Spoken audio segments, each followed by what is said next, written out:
Surprise આપતું જ રહે આપણને. ઓ આ તો વિચાર્યું જ નહોતું, અરે આવું થશે, કલ્પના જ નથી. આપણે જ આપણા જીવનને વિચાર કરીએ ને, કેટલી ઘટનાઓ એવી થઈ કે આપણે ક્યારે કલ્પના નથી કરી કે આવું થશે. એ સારું કે ખરાબ બંને પક્ષ છે, પણ જીવન હંમેશા, પણ આપણી તકલીફ એ સારું થાય, જેમ ક્યારેક જીવનમાં ખરાબ થયું ત્યારે ભગવાનને ફરિયાદ, મારી જોડે જ આવું કેમ કરો છો તમે? દુઃખ સમય એવું કહીએ, પણ સારું થાય ત્યારે ક્યારે ભગવાનને કહીએ મારી જોડે સારું કેમ કરો છો? આટલા બધા લોકો દેખાતા નથી તમને, મને જ આપવું જરૂરી હતું? આવો ક્યારે પ્રશ્ન પ્રભુ આગળ કરે? ક્યારે ન કરે. સુખ તો સહર્ષ અધિકાર માનીને સ્વીકારી લઈએ કે મારો તો હક જ હતો ને, હું તો લાયક જ હતો ને, મને તો મળવું જ જોઈએ ને. અને દુઃખ, એને હું ક્યાં લાયક છું? નાનકડી કાંકરી હોય ને, એને આંખની બહુ નજીક લઈ જાઓ ને તો મોટા પહાડ જેવી લાગે, અને પહાડને પણ દૂરથી જુઓ તો તમે આમ કરો તો આટલામાં પર્વત સમાયેલો લાગે. મૂળ વાત છે દુઃખને કેટલી નજીકથી તમે જુઓ છો, એટલું દુઃખ મોટું કરો છો. એ જ દુઃખને દૂરથી જુઓ તો મોટો પહાડ જેવો, કાંકરી જેવો લાગે, અને એ કાંકરી જેવા દુઃખને બહુ નજીક, બહુ આત્મીયતાથી, બહુ નિકટતાથી દુઃખને પકડી રાખો તો એ પહાડ જેવા બની જતા હોય છે. અને એટલા માટે દુઃખને દૂરથી જોવાની આદત પાડો અને સુખને નજીકથી જોવાની આદત પાડો. બસ એને કેટલું ગંભીરતાથી, સિરિયસલી તમે લો છો જીવનમાં, એ દુઃખનું સ્વરૂપ હોય છે. એને જો તમે લાઇટલી લેતા શીખી જાઓ, કારણ કે દુઃખ આવે કે ના આવે એ આપણા હાથમાં નથી, પણ દુઃખી થવું કે નહીં એ કદાચ આપણા હાથમાં જરૂર છે. દુઃખ આપણા હાથમાં નથી હોતું કે એ દુઃખ આવવું જ, કારણ કે હંમેશા પરાધીન આપણે છે. અને એમાં પણ માણસની અમુક ઉંમર થાય ને પછી એનું સુખ પણ પરાધીન થઈ જાય. તમને બીજા સુખી કરે તો જ તમે સુખી થાવ, જાતે સુખી ન થઈ શકો. તમે લગભગ 50-60 ના થઈ જાઓ પછી તમારું સુખ પત્ની પર ડિપેન્ડ, પુત્ર પર ડિપેન્ડ, પાડોશી પર ડિપેન્ડ, ફ્રેન્ડ પર ડિપેન્ડ. હવે એ લોકોના વ્યવહાર કેવા હશે એના પરથી નક્કી થાય તમે સુખી રહેવાના છો કે દુઃખી. કારણ કે જાતે સુખી રહેતા, નાનું બાળક હોય ને એને જાતે સુખી રહેતા આવડે, એટલે એને સુખી થવા માટે પાર્ટી કરવાની જરૂર ન પડે, એ મજામાં જ હોય. હવે આપણને તો સુખી થવા માટે અઠવાડિયે એકાદ વાર પાર્ટી કરી તો હવે મજા આવી. હવે સુખી થવા ઇવેન્ટો શોધવા પડતા હોય તો પછી આપણું સુખ કેટલું ડિપેન્ડ થઈ ગયું. અને નાના બાળકને જો એ મજા જ કરતા હોય, થોડી વાર ક્યાંક દુઃખી થાય, રડે, ભૂખે થાય, બાકી બધા મજામાં જ હોય, આનંદમાં જ હોય. એનું સુખ કોઈના પર ડિપેન્ડ નથી, એ પોતે જાતે સુખ. માણસ જેટલો મોટો થતો જાય ધીમે ધીમે ધીમે એટલું સુખ ઉપર ડિપેન્ડ બીજા પર થતો જાય. બધાને અધિકાર આપતો જાય, પ્રેમ કરી, મોહ રાખી, અને બધાને અધિકાર આપી દે, છેલ્લે એના હાથમાં કંઈ રહે જ નહીં. પછી એમ કે તું એકલો સુખી, કે ના ના બધા જોઈએ, જો આને આ જો આમ કરે તો સુખી થવું, પેલું આમ ચાલે તો સુખી થવું, આ આમ કરે, એટલે પછી બધાને ઠીક કરવાની કોશિશમાં વધારે દુઃખી થઈ જાય. પછી શું, હવે મારી ઈચ્છા પ્રમાણે બધા ચાલે એ મહેનત કરવા જાય, હવે આપણી ઈચ્છા પ્રમાણે આપણે ચાલીએ છીએ. નહીં તો કથા સાંભળીને કેવું થાય, કાલથી તો માળા કરવી, સેવા કરવી, પાઠ કર્યું, આમ કર્યું, અને પછી રાતના સુતા હોય, આ એ ના થયું, પેલું ના થયું, અને આ ના કરી શકે, પછી નિશાસા નાખતા નાખતા સુઈ જઈએ કે નહીં. તો આપણી ઈચ્છા પ્રમાણે આપણે નથી ચાલતા, તો આપણી ઈચ્છા પ્રમાણે બીજા ચાલે એવી તો કલ્પના જ કેમ કરાય, સંભવ જ નથી. અને એટલા માટે સુખી થતા માણસે શીખવું જોઈએ. જો આપણને દરેક વસ્તુ શીખવાડવામાં આવે, જેમ આંખ ભગવાન આપે છે પણ બાળપણ જો આવું જોવાય, આમ ન જોવાય. જીભ ભગવાન આપે પણ શીખવાડી, આમ બોલાય, આમ ન બોલાય. પગ ભગવાન આપે, ચાલતા થાય, આ અહીંયા જવાય, અહીંયા ન જવાય. પણ આ મન માટે કોઈ નથી શીખવાડતું કે આ રીતે સુખી થવાય ને આ રીતે ના થવાય. મન માટે કોઈ ટ્રેન કરે છે કે આવું ચિંતન કરાય, આવું વિચાર કરાય. અને એટલા માટે આપણે જિંદગી ભર પછી શીખતા જ રહીએ છીએ, અને કદાચ શીખી શકતા જ નથી છેક સુધી. ઘણી વાર આ મન સદાય આપણને નચાવ્યા જ કરે છે. એટલે તમારે સુરદાસજી કહે ને, અબ મેં નાચો બહોત ગોપાલ, કામ ક્રોધ કો પહેરી ચોલના, કંઠ વિષય કી માલ. અબ મેં નાચો બહોત ગોપાલ, કેટલું નાચો જિંદગી ભર, આખી જિંદગી નાચતો રહ્યો. આ મન મને નચાવતું જ રહ્યું, જેમ એને ગમે એવા તાલોમાં નચાવે છે, પણ ક્યારે મને શાંતિ ના લેવા દીધી. ચોથી વાત, અપેક્ષાઓ પૂરી ન થવાથી શોક પ્રગટ થાય. અનેક પ્રકારની અપેક્ષાઓ લઈ, અનપેક્ષ સુચિર દક્ષ, એટલે તો ભગવાને કહ્યું અનપેક્ષ. બધા પાસે આપણને કોઈ ને કોઈ પ્રકારની અપેક્ષાઓ છે, દરેક પાસે. વિચાર કરો, એ અપેક્ષા ન હોત તો પેલા વ્યક્તિને અધિકાર હોત આપણને દુઃખ આપવાનો? ન હોત. અને એટલા માટે દીકરો જેટલું દુઃખી કરી શકે એટલો પાડોશી ન કરી શકે, કારણ દીકરા પાસે વધારે અપેક્ષા છે. જ્યાં આપણી અપેક્ષા વધારે એટલો એને અધિકાર વધારે, અપેક્ષા પૂરી ન થવાથી. અને છેલ્લે કહ્યું, ભગવાન અને ગુરુના વચન ન માનવાથી પણ જીવનમાં શોક આવે છે. કેટલી વાર ગુરુએ સમજાયું, ભગવાને શાસ્ત્રોમાં ઉપદેશ કર્યો, પણ એ ન સ્વીકારવાથી પણ જીવનમાં શોક પ્રગટ થાય. નહીં તો આ ગીતાજીમાં ભગવાને જે જે કહ્યું એ જો તમે માનવા લાગો તો શોક જીવનમાં આવે, દુઃખ જીવનમાં આવે ના. આપણી તકલીફ એ ભગવાનને માનીએ પણ ભગવાનનું ન માનીએ, ગીતાજીને માનીએ પણ ગીતાજીનું ન માનીએ. અને જેને ન માનવું હોય, જેનું ન માનવું હોય એને બસ પૂજા માટે પધરાવી દઈએ. જો રામાયણ લોકો સમજાય એટલે ઘર ઘર સુધી પહોંચી, ગીતાજી ન સમજાય તો કોર્ટ સુધી પહોંચી ગઈ ગીતાજી. કારણ કે ત્યાં માણસ સાચું બોલશે, ઈમાનદારી ત્યાં ભાગ કરે. ભગવાનને માનો પણ ભગવાનનું ન માનો. એક બાપા એના 80 વર્ષ થયા તો બધા દીકરાઓ ઉજવ્યા, બહુ મોટા પાયે જન્મદિવસ ઉજવ્યો. બધા જ આવ્યા અને કહ્યું, બધા ખુશ થવા લાગ્યા કે જો કેટલો સરસ જન્મદિવસ દીકરાઓ ઉજવ્યો. એટલામાં એક સંત આવ્યા અને એમણે કહ્યું કે ખરેખર તમે ભાગ્યશાળી છો, તમારા દીકરાઓએ કેટલો સરસ રીતે તમારો જન્મદિવસ ઉજવે છે. ત્યારે પેલા બાપાએ કહ્યું કે ઉજવે બધું બરાબર, પણ એકે મારા કયામાં નથી. એમ આપણે જન્માષ્ટમી મનાવીએ, મહાપ્રભુનો ઉત્સવ મનાવીએ, ગીતા જયંતિ મનાવીએ, બહુ ધામધૂમ કરીએ, પણ ઠાકોરજીને કોઈ પૂછે કે કેમ આપને આનંદ આવ્યો ને, ત્યારે ક્યાંક ઠાકોરજી એવું ન કે એકે મારા કયામાં નથી. તો ગુરુ અને પ્રભુના વચન ન પાળવાથી પણ શોક જીવનમાં આવે છે. તમે કહો ને, પ્રભુ અને ગુરુ દૂરદર્શી છે, એ ભવિષ્યને જુએ છે. આપણને આજ દેખાય છે. કદાચ એ કાલમાં કામ લાગવાની વાત કદાચ આજે આપણને સમજમાં ના આવે, પણ કેટલીક જગ્યાઓ એવી રાખવી કે જ્યાં તર્ક વગર સ્વીકાર રાખો. ખેલ છે પણ ખેલમાં એક એમ્પાયર હોય અને એનો ચુકાદો આવે એટલે પછી ત્યાં તર્ક વિતર્ક ના હોય, બધાએ સ્વીકારી જ લેવાનું. એમ જીવનમાં કોઈ એક એમ્પાયર હોવો જોઈએ. ભલે તમે કોઈ પિતાને બનાવો, માતાને બનાવો, કોઈ વડીલને બનાવો, ગુરુને બનાવો, કોઈ શાસ્ત્રને બનાવો, પણ એક એમ્પાયર જીવનમાં રાખજો કે જ્યારે એ કે ના તો પછી એ નાને હસતા મોઢે સ્વીકારી લે, એ કે હા તો પછી એ હાને સ્વીકારી લે. આપણા બધાની તકલીફ એ ભગવાનની હા, વડીલોની હા, ગુરુની હા તો સમજમાં આવે, પણ ગુરુ પ્રભુને વડીલોની ના આપણને સમજમાં નથી આવે. આ બાળકોને પણ એમ થાય, નાના બાળકો મા બાપ કેમ એમ થાય કેમ નથી ગમતા, કે બસ એ ના પાડે એ અમને સમજમાં નથી આવતું. પણ મા બાપ જાણે છે કે અમારી નામાં પણ નફરત નથી, એના માટેનો પ્રેમ છે. એમ કુદરત કે ભગવાન પણ કોઈ વસ્તુ ના કે, ન આપે, ના પહોંચવા દે આપણા સુધી, ત્યારે એમ પણ એ સ્વીકારવું કે ભગવાન પણ મારી માં છે, એની નામાં પણ મારો પ્રેમ જ છે. એનો પ્રેમ છુપાયેલો છે મારા પ્રત્યે. મને આજે નથી દેખાતું, મને આજે નથી સમજાતું, પણ ભગવાનની ના અને હા સહર્ષ સ્વીકારતા શીખી જાઓ ને તો ફરિયાદો જતી રહેશે જીવનમાં. આ ન મળ્યું, પેલાને મળ્યું, મને ના આપ્યું, કદાચ એના કામનું હશે, તારા ભાગ્યમાં નહીં હોય. અને એટલા માટે ભગવાનની ના સમજતા શીખો તો ભગવાન સમજમાં આવી જશે. અને એટલા માટે જ કહ્યું, ક્યાંક એક એમ્પાયર રાખો જીવનમાં, કે જ્યારે જીવનમાં કોઈ પ્રશ્ન જાગ્યો, ચરણોમાં બેસીને પૂછો આ કરું કે ના કરું. યા મારી આવી મૂંઝવણ સંસારમાં છે, પરિવારમાં છે. કારણ કે અનેક પ્રકારની મૂંઝવણોથી ઘેરાયેલા છીએ આપણે બધા.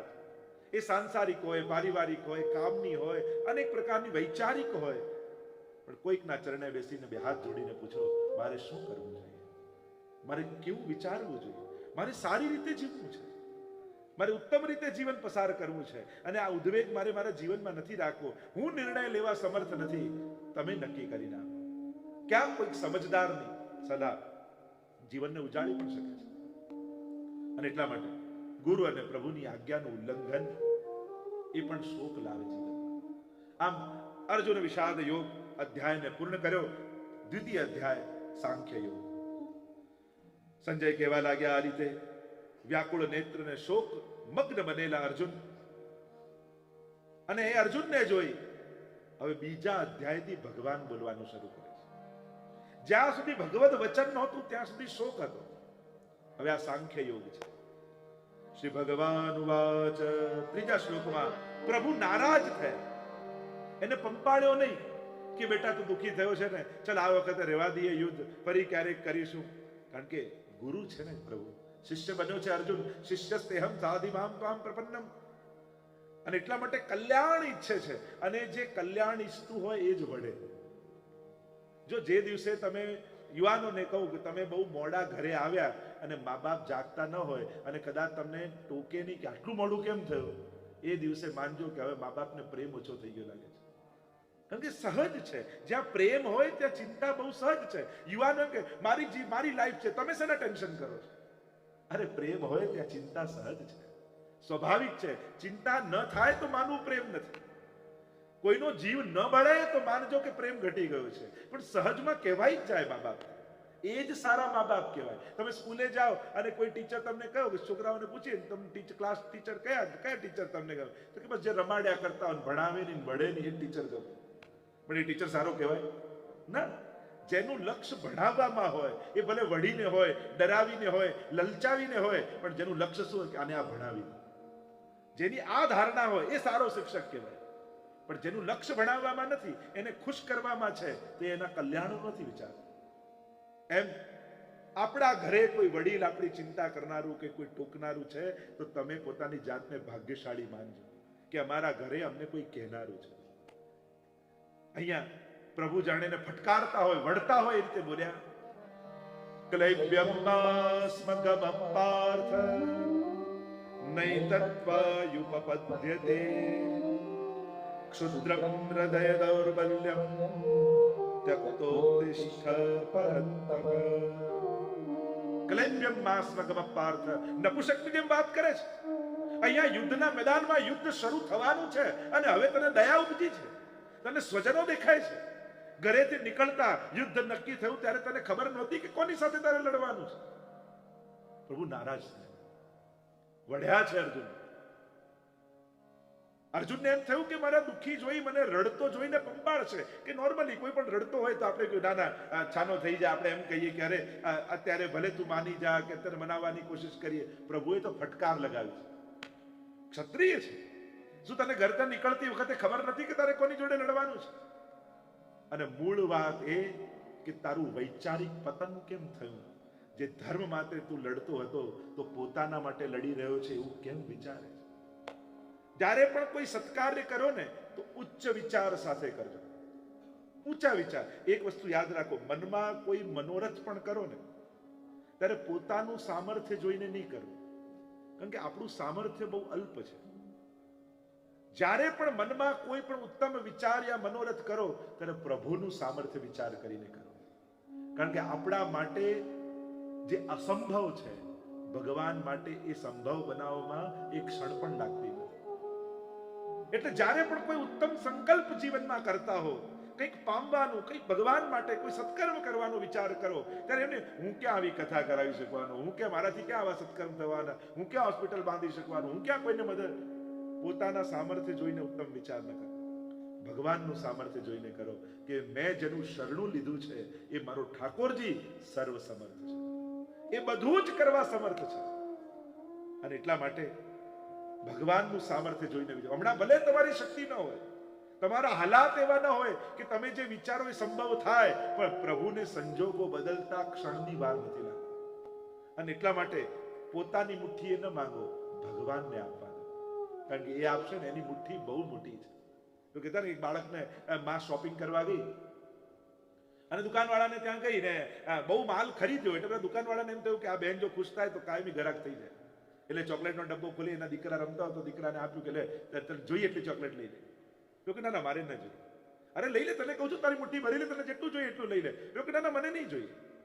ત્રીજી વાર કહ્યું તો પેલો ના પાડે ને પેલો કે લઈ લે, પેલા તાકી બેન ખુશ થાય. એટલે દુકાન માલિકે પોતાનો મુઠ્ઠો ભરીને છોકરાને આપી દીધો.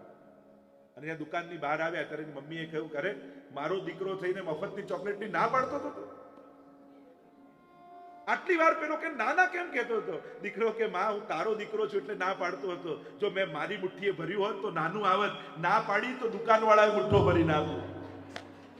એમ જ આપણી મુઠ્ઠીએ લેવા જઈશું તો નાનું આવશે, એના કરતા ભગવાન ભરીને આપે ને એમાં લાભ છે. એટલે એને જેણે બુદ્ધિ આપી છે એની બુદ્ધિનો ઉપયોગ કરો. જ્યાં સુધી તમારી બુદ્ધિ વાપરતા રહેશો ત્યાં સુધી નાનું વિચારશો, જ્યારે એની બુદ્ધિને સાથ આપવા લાગશો તો જીવનમાં કંઈક મોટું કરી શકશો. પ્રભુ મોટો વિચાર આપે છે અને એટલા માટે કહ્યું ક્લૈપ્યમ માસ્મગમ પાર્થ. નપુંસકની જેમ વાત કરે છે. તસ્માદ ઉત્તિષ્ઠ કૌંતેય તક્તોત્તિષ્ઠ પરંતપ. ઉભો થા અને યુદ્ધ લડવા માટે તૈયાર થા એમ કહી અર્જુન અનેક પ્રકારના તર્કો આપે છે અને બે હાથ જોડીને કહે, જ્યારે ભગવાનને કહ્યું કે તું યુદ્ધ લડ, અને બે હાથ જોડી અર્જુન 7મા શ્લોકમાં પ્રભુને વિનંતી કરતા બોલ્યા, હે પ્રભુ, કાયરતા રૂપી દોષથી હું ગ્રસિત થયો છું. મારા મનમાં ભય બેસી ગયો છે, ડર બેસી ગયો, મોહ હવે ભય રૂપે પરિણમિત થઈ ગયું. પહેલા મોહ જાગેલો, હવે ભય બની ગયો. આ એક વસ્તુ, પાપ છે ને, એક નાની વૃત્તિથી શરૂ થાય. એક વાર પાપ કરશો તો બીજી વાર ઈચ્છા થશે, અને બીજી વાર કરશો તો ત્રીજી વાર આ બે પાપ છુપાવવા માટે ત્રીજું પાપ કરવું પડશે.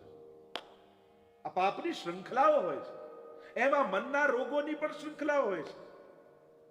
કેવલ જોયું દ્રશ્ય સ્વજનોને જોઈને મોહ જાગ્યો, મોહ ભય બની ગયો. ના ના, હવે હું નહીં લડી શકું, કારણ કે હવે લડવા જઈશ તોય હું મરીશ. કારણ કે આમની સામે હું યુદ્ધ કેમ કરું, સ્વજનો સામે તીર કેમ ચલાવું? આ લોકો જ મને મારી નાખશે. કાયરતા રૂપી દોષ, મોહ અને ભય બંને ભેગા થઈ ગયા. અને જ્યારે આ બંને ભેગા થાય પછી સફળતા જીવનમાં બહુ દુર્લભ બની જાય. તમે તમારા લૌકિક કાર્યોમાં પણ પહેલા મોહ થાય, મને મળશે કે નહીં, હું આ કાર્ય કરી શકીશ કે નહીં, હું સફળ થઈશ કે નહીં. અને પછી બહુ ચંચળ મન રાખો ને, એટલે પછી એ ભય ના, આપણને તો પોસિબલ જ નથી, હું તો નહીં જ કરી શકું. એટલે સાવ હતાશામાં આવી જાવ, ડિપ્રેશનમાં આવી જાવ, મારાથી આ નહીં થાય, એવી દશા પહોંચી જાય. અને એવી દશા અર્જુનની થઈ. પણ યુક્તિ શું કરી? બે હાથ જોડી ભગવાન પાસે બેસી ગયો. જીવનમાં જ્યારે પણ તમારા જીવનમાં કોઈ હતાશા આવે ત્યારે કોઈ અલ્પનો આશ્રય ન કરતા. મહાપ્રભુજી આજ્ઞા કરે છે, અલ્પાશ્રયો ન કર્તવ્ય, કર્તવ્યો મહદાશ્રય. અલ્પનો આશ્રય નહીં કરવો. જે તારવા સમર્થ ન હોય એ નાવ પર ન ચઢાય. ચઢાય એના પર જે પોતે તરે ને બીજાને તારવા સમર્થ હોય. મહદનો આશ્રય કરવો, અણસમજુનો આશ્રય નહીં કરવો, સમજદારનો આશ્રય કરવો, મહાપુરુષોનો આશ્રય કરવો, ભગવાનની વાણીનો આશ્રય કરવો, ભગવાનનો આશ્રય કરવો. અને એટલા માટે અર્જુને યુક્તિ એ કરી, જ્યારે પોતાની સમજ બંધ થઈ ગઈ ત્યારે એને થયું કે કોની બુદ્ધિએ ચાલુ. પ્રભુ નજીક દેખાયા. ભાગ્યશાળી હતો કે પ્રભુ નિકટ હતો. એટલે પ્રભુની પાસે બેસી બે હાથ જોડીને કહ્યું, શિષ્યસ્તેહં સાધિ મામ ત્વામ પ્રપન્નમ. હું આપનો શિષ્ય છું, આપ મને માર્ગદર્શન આપો, આપ મારા ગુરુ બનો. અને ગુરુ એ જ જે અંધકારથી પ્રકાશ તરફ લઈ જાય, જે કલ્યાણનો વિચાર આપે, જે શુભનો વિચાર આપે, જે ભવિષ્ય ઉજ્જવળ કરે, એ ગુરુ છે. ગઈકાલે જ કહ્યું, 3 લક્ષણ ગુરુમાં, એ દૂરદર્શી હોય, પારદર્શી હોય અને સમદર્શી હોય. આ 3 લક્ષણ ગુરુમાં. અને પ્રભુમાં આ 3 લક્ષણ જોયા. અને આવો મહાપુરુષ ભગવાન ગુરુ રૂપે મળ્યા. બે હાથ જોડીને ચરણોમાં પડી ગયા. શિષ્યસ્તેહં, હું આપનો શિષ્ય થયો છું, મારું માર્ગદર્શન કરો, કૃપા કરો. અને ભગવાન 11મા શ્લોકમાં બોલતા ગયા, ન શોક કરવાની વસ્તુનો તું શોક કરી રહ્યો છે અર્જુન. જે નાશવંત છે એને કોઈ બચાવી શકવાનું નથી. તું એમ વિચારે કે તું નહીં મારે એટલે એમ વિચારે કે અમર થઈ જશે. આ બધા જ મરવાના જ છે. મારે બીજા 100 અર્જુન ઉભા કરવામાં મને વાર નથી લાગવાની, પણ તને ધર્મ કરવાનો અવસર મળ્યો છે તો પાછો ના હટીશ.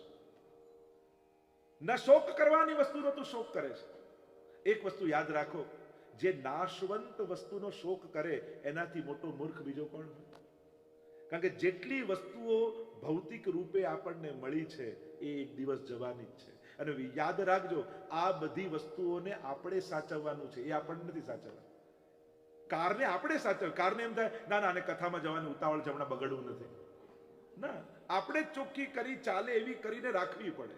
ઘરને એમ થાય ના હમણાં આના ઘરે પ્રસંગ છે, હમણાં તૂટવું ફૂટવું નથી. ના, આપણે જ એને સાચવવાનું. આ કોઈ વસ્તુ આપણને સાચવતી નથી. આ શરીર આપણને સાચવે છે. જોવા જાઓ તો આપણે જ શરીર સાચવવું પડે. આપણે ટાઈમસર ખાવું પડે, ઊંઘવું પડે, ચાલવું પડે, ફરવું પડે. શરીરને તમે સાચવશો તો શરીર તમારા કામમાં લાગશે. અમુક ઉંમર સુધી શરીર તમને સાચવે, પછી તમારે શરીર સાચવવું પડે. અને એટલા માટે ન શોક કરવાની વસ્તુનો શોક તું કરી રહ્યો છે. આ જે તે ભેગું કર્યું છે યા તને દેખાઈ રહ્યું છે, આ શરીર પણ નાશવંત જ છે. તું નહીં મારે તો બીજો કોઈ મારશે, અને કોઈ મારનારું નહીં હોય તો આપમેળે મરી જશે. બાકી આ નાશવંત વસ્તુને તું શાશ્વત ન માની શકે. તું એમ માને છે કે તું મારીશ તો મરશે, અસોચ્યાનંદ સોચસ્ત્વમ પ્રજ્ઞાવાદામ શભાષતે. અને પાછું બોલે છે વિદ્વાનો જેવું, વિચારે છે મૂર્ખ જેવું ને બોલે છે વિદ્વાન જેવું. કે આપણા બધાની સાથે પણ એવું થાય, વિચાર મૂર્ખ જેવા કરીએ, આ કાયમ માટે રહી જાય તો સારું, આ મારા કયા પ્રમાણે તો ચાલે તો સારું, આવું બની જાય તો સારું. ચિંતા એ કરજો, એ કરવાની છૂટ જેનાથી કઈ ફેર પડવાનો હોય. પણ જે ચિંતાઓથી ફરક જ ન પડવાનો હોય એ ચિંતાઓને જ મૂકી દેવી સારી. અને પછી એવી ચિંતાઓથી એટલો ફરક પડશે કે તમારું બીપી ડાયાબિટીસ હાઈ થઈ જશે, બીજો કોઈ ફેર નહીં પડે. અને એટલા માટે એ ચિંતાઓ કરવાની છૂટ છે જેનાથી કંઈક બદલાવ થાય, પણ જે તમારા વશમાં જ નથી. અને એટલા માટે અશોચ્યા અન્વશોચસ્ત્વમ, ન શોક કરવાની વસ્તુનો શોક. હવે તમે આપણે બધા લિસ્ટ બનાવી આપણા ઘરે જઈએ કે કઈ ન શોક કરવાની વસ્તુનો શોક કરું છું. એક લાંબુ લિસ્ટ બનશે કે આ મારા કંટ્રોલમાં નથી, આ મારા હાથમાં નથી, અને આ બધાની રોજ ચિંતા હું કરું છું. અને પ્રજ્ઞાવાદાંશ ભાષસે, પાછા બોલીએ વિદ્વાનો જેવી વાત. ના ના, બધું જેમ ભગવાન કરે ને એમ જ થવા જોઈએ. એમ જ તો ચિંતા શા માટે કરે? ચિત્ત તું સિદ્ધને ચિંતા કરે, કૃષ્ણને કરવું હોય તે કરે. વિદ્વાનો જેવું બોલે છે. વિચાર તો કરો, આપણા વિચાર અને વાણીમાં અંતર કેટલું છે. વાણીમાં પ્રજ્ઞાવાનની જેમ વિદ્વાનની જેમ બોલીએ, પણ વિચાર તો નબળા જ આવતા હોય છે. અરે જેના પ્રાણ જતા રહ્યા છે પછી શોક વિદ્વાનો કરતા નથી. આ બધું જવા માટે બન્યું છે. આવે પછી ધીમે ધીમે ધીમે સરતું જાય. જો આપણા હાથમાં શરીર હોત તો કોઈ વૃદ્ધ થાત? કોઈ ન થાત. શરીરનો તો કેવલ મળેલી તકનો સદુપયોગ માણસે કરી લેવાનો. એક વસ્તુ યાદ રાખો, મૃત્યુને મારી શકાતું નથી, મૃત્યુને કેવલ સુધારી શકાય છે. કોઈ રોકી શકતું નથી, એને કેવલ સુધારી શકો છો. આ શરીરને રોકી શકાતું નથી, શરીરનો કેવલ સદુપયોગ કરી શકાય છે. તમે આ મળેલા શરીરનો શું સદુપયોગ કર્યો, બસ એ જ એની સફળતા. નહીં તો ઘણી વાર લોકો ઉંમર લાયકાતમાં ઉંમર લાયક સિવાય બીજું કાંઈ ના મળે. જીવનમાં શું મેળવ્યું વિચાર કરીએ. આપણા જે સત્કર્મો છે એ જ આપણા સંસ્મરણો છે. અને ક્ષણોને સંસ્મરણોમાં ફેરવશો ને તો જીવન, જ્યારે શરીર નહીં ચાલે ત્યારે વાગોળવા જેવા 4-5 પ્રસંગો જીવનમાં ઊભા કરજો.